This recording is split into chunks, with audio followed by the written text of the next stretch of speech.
distinguished ladies and gentlemen, you're very welcome to today's Industry Evening of Honors. In the climes where we build our service from, it is usual for people who demonstrate outstanding service to be recognized. And we take it for granted in public service, mainly because public servants are meant to be seen and not heard. They're the powers behind the throne that make things work.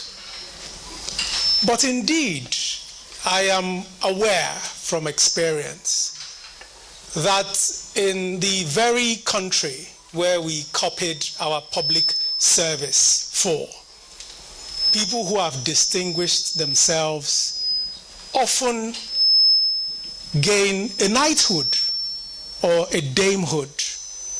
And I'm telling you this from personal experience.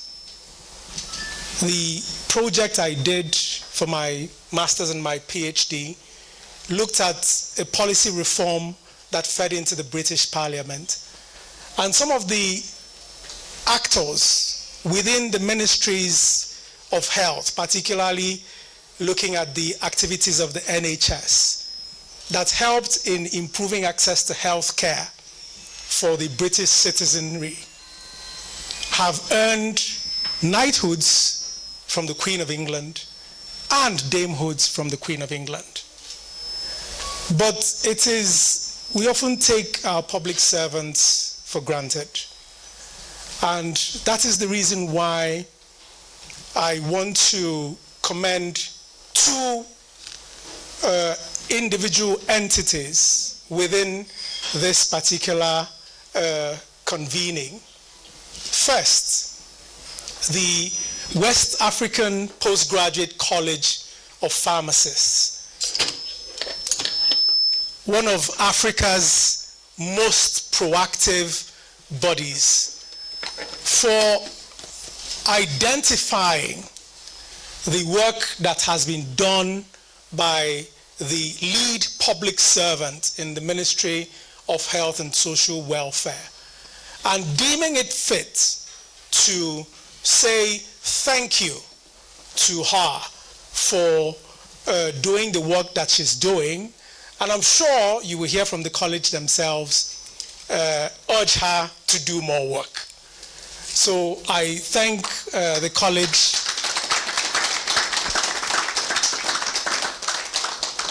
I thank the college for that recognition.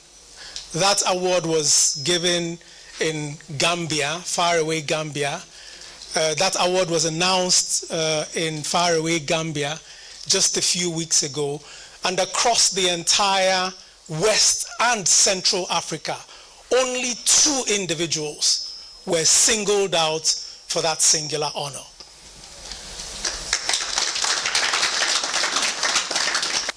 Without the chief accounting officer, nothing would work. And the Ministry of Health and Social Welfare is one of those agencies that I can tell you from experience.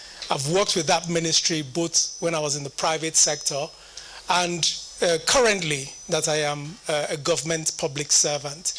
If you do not have the right permanent secretary, it's a recipe for disaster. And so for the industry to latch onto the recognition that has been bestowed on Permanent Secretary Daju and say to her, Madam, you will not wear your gown in the dark. Please come to Transcorp Hilton.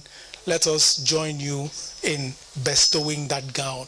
I commend the industry for also recognizing Madam Permanent Secretary.